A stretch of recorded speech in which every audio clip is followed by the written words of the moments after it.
Once upon a time, in a small village nestled among lush green hills, there lived a humble farmer named David. David was known throughout the village for his hard work, honesty, and kindness. Despite facing numerous challenges in life, he always remained grateful for what he had and never complained.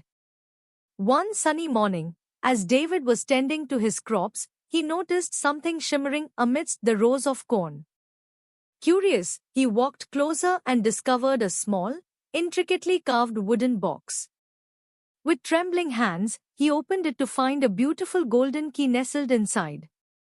Intrigued by this unexpected discovery, David picked up the key and examined it closely. There was an inscription on the key that read, "The gift of God." David couldn't believe his luck. He wondered what this mysterious gift could be and why it had come to him. Filled with excitement and anticipation, he decided to seek guidance from the village elder, wise old Mr. Thomas.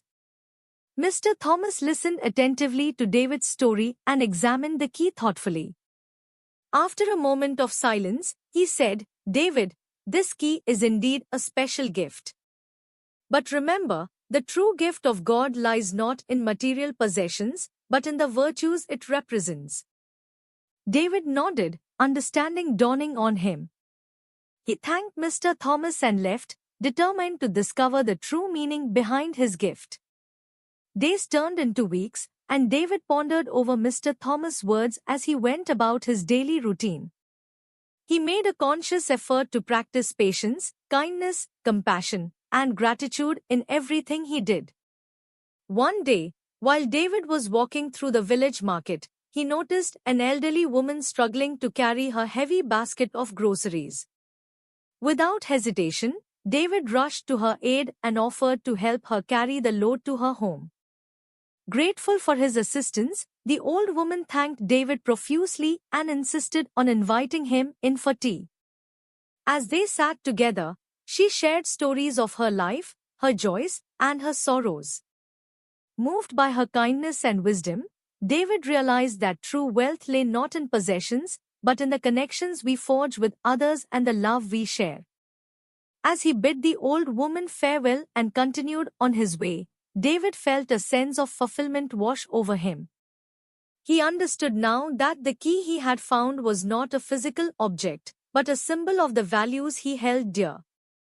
With newfound purpose, David dedicated himself to helping others in any way he could. He volunteered at the village school, teaching children to read and write. He assisted his neighbors with their chores and offered a listening ear to those in need.